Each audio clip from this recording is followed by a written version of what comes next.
Bonjour à tous et bienvenue à ce résumé de cours sur la vérification et validation formelle de programme. Comme promis, je vous fais quelques petites vidéos pour résumer le cours de vérification formelle. Donc dans cette vidéo, on va voir les points essentiels que j'ai abordés dans le cours introductif. Puis dans une autre vidéo, je vais présenter l'essentiel à retenir sur le cours sur le système de transition. Et dans une troisième vidéo, l'essentiel du cours sur la logique temporelle. Je vais faire par la suite quelques vidéos sur les exercices de TD. Je vais en sélectionner les plus importants.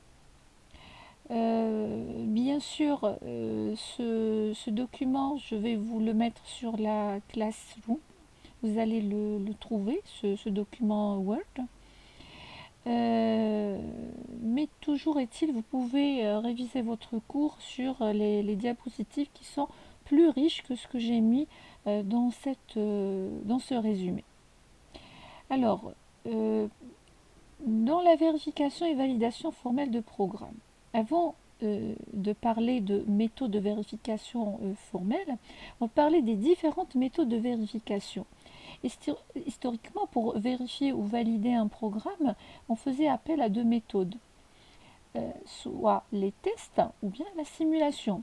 Les tests, ce qu'on appelle aussi les jeux d'essai. Les jeux d'essai ou les tests se font directement sur le programme.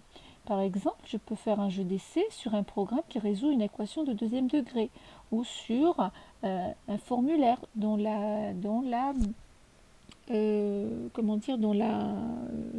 développement web. Ou bien on peut faire de la simulation.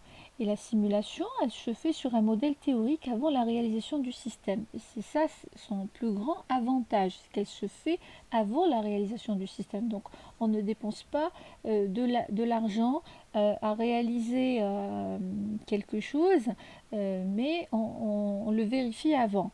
Par exemple, si on veut faire la simulation d'un protocole de routage en réseau ou bien un protocole de sécurité.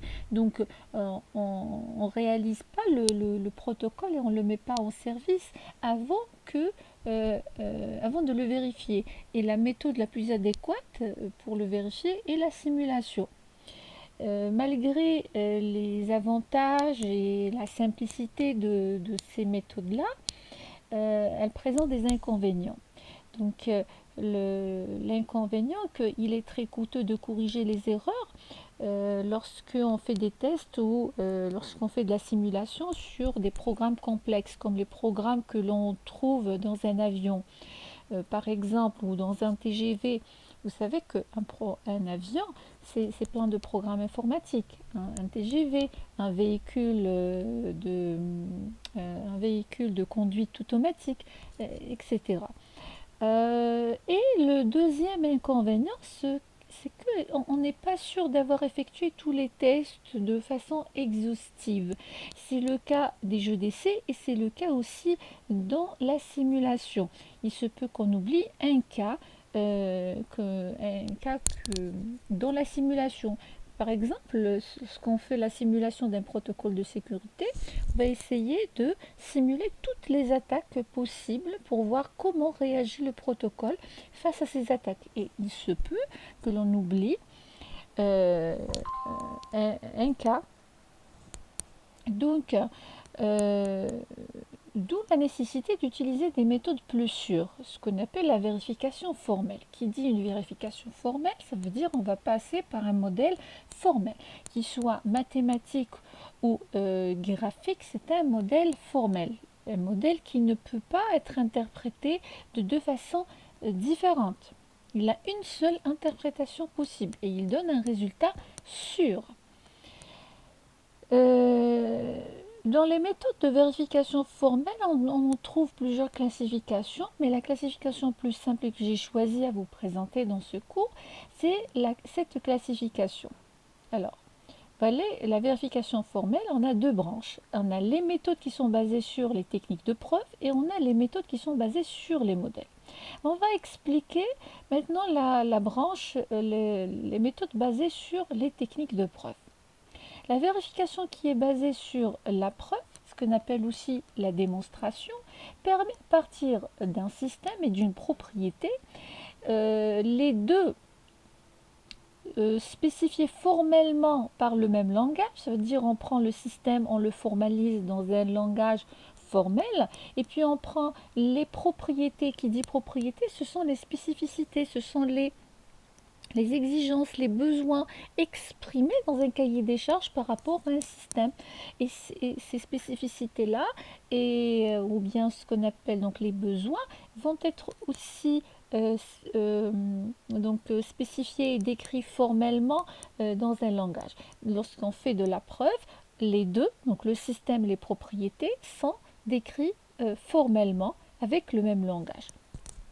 Après, on va donc essayer de prouver que le système vérifie ou non la propriété. Ceci est réalisé en utilisant des règles de déduction comme on pourrait le faire pour démontrer un théorème mathématique.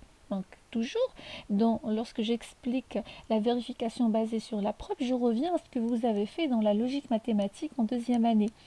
Lorsqu'on faisait la démonstration de théorème, je dis toujours à mes étudiants que les formules là que l'on prenait et on démontrait est-ce que c'est un théorème, ce sont des formules qui expriment des problèmes réels.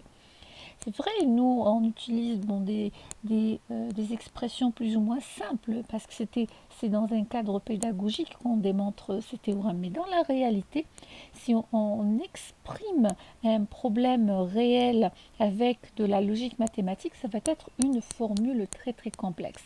Donc pour démontrer que une formule comme ça est un théorème, on se fait aider par ce qu'on appelle les assistants de preuve ou bien les solvers. Vous avez par exemple le système Coq est un assistant à la preuve. Donc le logiciel en fait, il ne fait que assister l'être humain. Donc c'est l'être humain qui fait en fait la preuve. Et cette méthode-là n'est pas très utilisée parce qu'elle est difficile. C'est vrai, elle donne c'est de la preuve, mais c'est quand même difficile. Donc dans le milieu industriel, les gens ne passent pas par la vérification par la preuve, mais ils passent par ce qu'on appelle la vérification basée sur le modèle. La vérification basée sur le modèle consiste à montrer l'équivalence de deux modèles. Le modèle décrivant le comportement du système et le modèle décrivant les propriétés de ce dernier. Comme vous voyez ici sur la représentation, donc dans le cadre de notre cours, nous on va s'intéresser aux méthodes basées sur le modèle. Dans les méthodes basées sur le modèle, on a deux types de méthodes. Celles qui sont basées sur ce qu'on appelle le modèle check-in et la simulation. Alors la différence entre les deux, c'est que lorsqu'on fait une simulation, le comportement du système et les propriétés sont décrites dans le même formalisme formel. Par contre, dans le modèle check-in, on a le comportement du système est décrit dans un formalisme, par exemple, avec les automates, ou bien les réseaux de Petri, ou bien l'algèbre de processus, etc. Dans le cadre de notre cours, on va modéliser donc le système avec les automates à état fini. Et les propriétés, donc les spécificités de ce système, on va les décrire dans un autre formalisme, par exemple en utilisant la logique temporelle. Donc nous, ce qui nous intéresse dans le cadre de notre cours, c'est le modèle check-in. Vous avez le modèle check-in auquel on s'intéresse dans notre cours, consiste à construire un modèle M qui décrit le comportement du système qu'on veut vérifier. Le modèle, on va le formaliser donc avec les systèmes d'état fini, avec les automates à état fini. C'est un système état transition. Par contre, les propriétés qu'on va appeler phi, on va les décrire dans un formalisme de logique temporelle. Et puis, la vérification, puis vient la vérification à l'aide du modèle check-in. Donc, la vérification à l'aide de ce modèle check-in consiste à voir si le modèle M satisfait phi. On écrit cette écriture que vous connaissez dans la logique mathématique. M satisfait la propriété phi. Donc en fait, ce modèle check-in, ce n'est qu'un algorithme, c'est un ensemble de procédures. C'est un ensemble de procédures qui ont été par la suite automatisées, implémentées, automatisées, qui fait la confrontation entre le système modélisé avec dans notre cas, avec les automates finis et avec les propriétés décrites avec la logique temporelle. Si la propriété est satisfaite par ce modèle, donc c'est bon. Si ce n'est pas satisfait, si la propriété n'est pas satisfaite, à ce moment-là, donc cet algorithme-là va retourner un contre-exemple. Il va nous dire, voilà, dans cet endroit-là du système, la propriété n'est pas satisfaite. Donc, on va reprendre la modélisation du système et on va corriger. Alors, si vous avez remarqué tout au début, j'ai parlé des méthodes de vérification, j'ai dit, historiquement, j'ai dit, on fait la validation, on valide ou bien on vérifie un système en passant soit par les tests, soit la simulation. Donc j'ai fait la différence entre le mot vérifier et valider. Effectivement, il y a une différence entre vérifier et valider. La vérification et la validation formelle. Alors la vérification répond à la question est-ce que le programme ou le modèle se comporte correctement sans bug. Et la vérification utilise les prouveurs de théorème, c'est-à-dire les solveurs. Donc lorsqu'on dit vérification, en fait, on fait de la preuve. Par contre, lorsqu'on dit la validation on dit est-ce que le programme ou le modèle répond aux exigences ou aux spécifications visées par les utilisateurs. La validation utilise l'animation par le modèle check-in. Qui dit validation, ça veut dire qu'il y a une confrontation entre deux choses. Il y a le modèle, il y a la propriété, et on va voir est-ce que la propriété est satisfaite dans le modèle. Par abus de langage, on parle de vérification dans les deux cas. Même lorsqu'on fait du modèle check-in, on parle de vérification formelle, mais en fait, le modèle check-in est une technique de validation formelle. C'est de l'animation de modèle. C'est voilà. Alors maintenant, on arrive à la question, la question importante. Maintenant, pourquoi vérifier et pourquoi vérifier formellement? Il y a un besoin de s'assurer. Il y a un besoin de s'assurer que les programmes font exactement ce que l'on souhaite qu'ils fassent. On dit que les programmes sont fiables. C'est-à-dire, bien sûr, lorsqu'on programme, des fois, on compile, tout va bien. Sur le plan syntaxique, tout est correct. Mais lorsqu'on exécute, on retrouve d'autres résultats auxquels on s'attendait. C'est-à-dire on retrouve des résultats auxquels on ne s'attendait pas. Là, on commence à se poser les questions et puis on cherche, on revient à notre code pour chercher où est l'erreur. Donc là, le programme n'est pas fiable parce qu'il ne répond pas à ce que l'on souhaitait avoir. Il y a aussi un besoin de s'assurer que le programme fonctionne sans erreur. On dit que le programme est sûr. Un programme qui ne bug pas à un certain moment. Et il y a des programmes où l'erreur est interdite. Et ces programmes-là, on les appelle les systèmes critiques.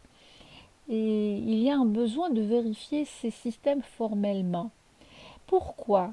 Parce qu'un système, généralement, ces systèmes critiques, c'est des systèmes où la vie humaine est mise en danger. C'est-à-dire, s'il y a un bug, à ce moment-là, on met la vie humaine en danger. Et il n'y a pas que ça, mais c'est ça le plus important, c'est de ne pas mettre la vie humaine en danger. Des fois, il y a des dégâts de l'ordre matériel. Si le système bug, il y a un grand problème. Maintenant, c'est quoi ce système critique? Les systèmes critiques ont pour objectif le contrôle d'un processus qui communique avec son environnement par l'intermédiaire de capteurs ou de théorèmes ou de signaux ou par clavier, etc. C'est-à-dire ce n'est plus ce programme comme un programme de gestion de la paye ou du personnel, etc., où on fait rentrer un jeu de données et puis le programme me retourne un résultat. Non, là, il s'agit d'un programme qui interagit avec l'environnement suite à des informations qui vont être capturées de l'environnement, ce système va réagir. Exemple, les systèmes d'aéronautique. On a ici les pilotes automatiques. On a les systèmes dans la téléchirurgie, les systèmes de paiement par carte à puce, un système de contrôle dans une centrale nucléaire. Tout ça, ce sont des exemples de systèmes critiques.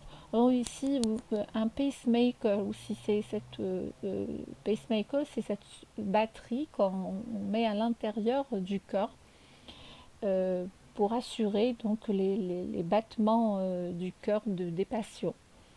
Ces systèmes n'ont pas but de calculer un résultat, mais d'assurer le fonctionnement permanent du processus contrôlé. D'où le nom de système réactif. C'est ce que je viens de vous expliquer. Vous avez par exemple un réseau de capteurs, donc c'est un ensemble de capteurs, par exemple pour la détection d'un incendie dans une forêt. Ça, c'est un système critique. Par exemple, s'il y a à un certain moment, il y a un début d'incendie, donc il y a une température qui commence à s'élever, donc les capteurs ils vont capturer cette température élevée. À l'intérieur des capteurs, il y a toujours une fonction qui fait un calcul. Le capteur il fait un certain calcul. Si la température est supérieure à, je ne sais pas, 60 degrés, donc la température atteint 60 degrés, donc il va envoyer un signal. Il va déclencher une action. Il va envoyer un signal à la centrale où au niveau de la centrale, on va supposer qu'il y a un être humain qui réceptionne les signaux. Il y a un signal qui arrive comme quoi il y a une température élevée à un certain endroit dans une forêt sur la planète. Et là, donc, il va y avoir une intervention humaine pour éteindre cet incendie, avant que ça devienne un grand incendie. Voilà comment fonctionne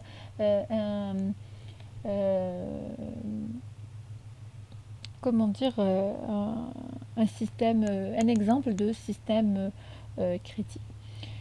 Donc ces systèmes sont souvent en temps réel et distribués. Oui, ils sont en temps réel parce que l'information doit arriver en temps réel et sont distribués généralement. Ce sont des sous-systèmes qui communiquent entre eux. Voilà ici, donc on a une représentation d'un système critique. Vous voyez, il y a l'environnement et on a le système critique. C'est un système réactif. Donc suite à des événements qui viennent de l'extérieur, des événements sont des stimuli. Donc le système réactif déclenche des actions, et des actions qui sont générées par des fonctions FI. Donc ici, bien sûr, le système réactif, il est toujours doté d'une partie logicielle qui fait un certain traitement, un certain contrôle, etc. Voilà donc les points essentiels à retenir sur le premier cours introductif.